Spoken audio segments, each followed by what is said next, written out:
Segundo estimativa do Supremo Tribunal Federal, são mais de 930 mil ações aguardando decisão e agora, já que 4 ministros se dizem impedidos de atuar no processo e sem quórum suficiente para julgar as possíveis perdas de poupadores com os sucessivos planos econômicos implantados nas décadas de 80 e 90, poderá resultar no número de acordos fechados diretamente entre investidores de caderneta de poupança e instituições financeiras.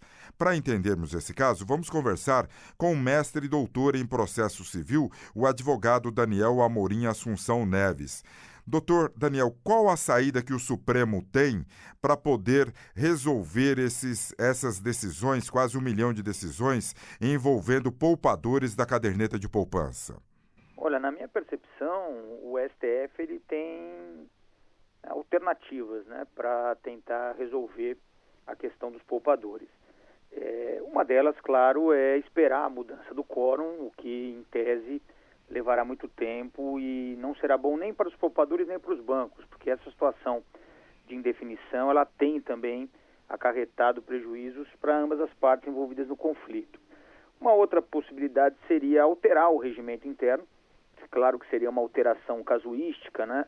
Mas não seria uma alteração exclusivamente para esse caso. Esse caso poderia ser o motivador da alteração, mas poderia se criar uma regra, como já houve, inclusive, no regimento interno do STF, uma regra que resolveria esse problema e outros que, porventura, pudessem ocorrer da mesma forma, permitindo-se, então, a convocação de ministros do STJ para ser composto o quórum.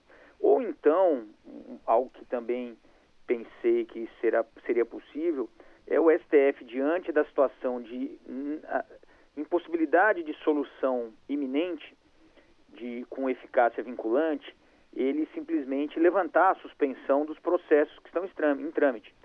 Porque a ideia da suspensão é justamente que esses processos aguardem a solução do STF, porque a solução do STF viria como eficácia vinculante, o que, claro, prestigia a economia processual, a isonomia, a previsibilidade das decisões. Mas a partir do momento em que não há uma previsão para essa solução, quem sabe uma alternativa seja liberar o andamento desses processos que estão hoje suspensos, né? Porque se pensarmos à luz já do novo CPC, o novo CPC tem alguns institutos com eficácia vinculante dos tribunais superiores em que há suspensão dos processos. Mas essa é uma suspensão pela lei prevista durante 1 ano. Se em 1 ano não ocorrer o julgamento, essa suspensão ela cai, a não ser que o atraso seja justificado e tal, mas em regra a ideia é, olha, vamos esperar 1 ano. Depois de 1 ano, é óbvio que vamos ter que continuar julgando, mas os processos que estão suspensos, eles podem voltar a tramitar normalmente. Diante do problema explicado pelo senhor, da impossibilidade da votação neste momento na Suprema Corte, desses planos econômicos das décadas de 80 e 90, né, que é a caderneta de poupança envolvendo instituições financeiras, não tem um outro meio para que haja acordo entre as duas partes? Na verdade, os acordos individuais, eles estão ocorrendo, né? Nesse momento de suspensão do processo, algumas instituições financeiras, mais do que outras, é verdade, têm adotado uma política de acordo, dentro, claro, de alguns limites, e buscando os poupadores, e por vezes até os próprios poupadores que buscam as instituições financeiras, e os acordos individuais eles vão ocorrendo. Na verdade, não há como se fazer um acordo, não vislumbra a possibilidade, nesse momento, de fazer um acordo que aproveite a todos, um acordo com eficácia ultra partes, né, ou ao menos erga omnes. Os acordos individuais, sim. E a partir do momento em que o STF sinalizar num determinado sentido ou no outro, a questão dos acordos entre as partes, ela pode claramente ganhar um gás, porque se o STF sinalizar que, na verdade, a solução será esperar o quórum se estabelecer, seja por um eventual aumento do número de ministros do STF, por uma mudança constitucional, ou pela mudança da composição dos 11 mesmo de hoje, é claro que vai passar uma notícia de que vai demorar. A tendência é que demore, né, para que saia o julgamento. E isso pode claramente influenciar a questão dos acordos, porque os poupadores, em especial, que são a parte fraca, né, a parte tipo suficiente economicamente falando da relação, pode não querer esperar mais 10 anos, né, quer dizer, já esperaram 20, alguns menos, mas já esperaram muito. Então, a sinalização que o STF vai dar em breve, e que certamente vai ser bem ponderada e vai ser uma solução razoável, ela tende a também afetar o ritmo desses acordos celebrados entre os poupadores e os bancos. Estamos conversando com o advogado especialista e mestre e doutor em processo civil, Daniel Amorim Neves Assunção, ele que fala a respeito de 930 mil ações que estão aguardando decisões, já que 4 ministros da Suprema Corte se dizem impedidos de atuar no processo e sem quórum suficiente para julgar as possíveis perdas de poupadores com os sucessivos planos econômicos implantados nas décadas de 80 e 90. O doutor Daniel está apontando novos caminhos, as saídas que podem ser definidas pela Suprema Corte.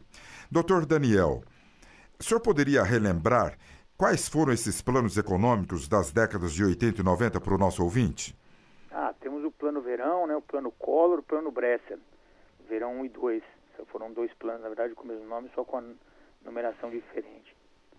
Então, uma época que a gente não quer que volte mais, né? São 930 mil ações aguardando. Pois é, né? Isso sem, ou melhor, já incluídas as ações coletivas.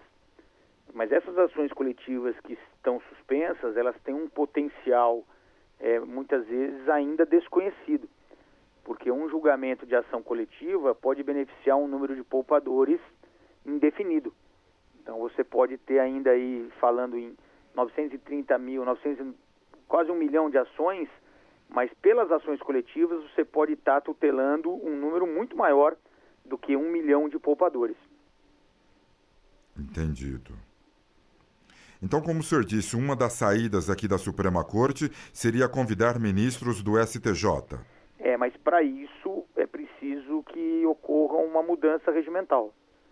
Porque essa alternativa, o regimento interno atual do STF veda, né? Que ele já foi extinto, já ocorreu isso no passado. Já existiu, a época inclusive do impeachment do presidente Collor de Mello, e depois foi retirado do regimento. Então teria que ser um retorno aí desta regra, como eu coloquei, né? Ficaria claro para todos que foi uma motivação legislativa do STF, que o STF quando ele trabalha em cima do regimento interno dele, ele está legislando, uma motivação legislativa do STF motivada por esse caso dos poupadores. Mas é claro que não seria uma regra exclusivamente para essa hipótese. Imagino eu que se houver uma mudança do regimento interno, essa mudança se torne uma regra para outros casos que porventura se assemelhem ao atual.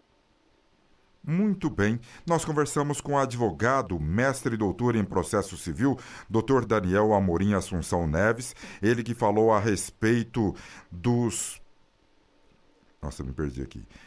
planos econômicos implantados nas décadas de 80 e 90, já que 4 ministros da Suprema Corte se dizem impedidos de atuar no processo. São planos econômicos envolvendo a caderneta de poupança e várias instituições financeiras.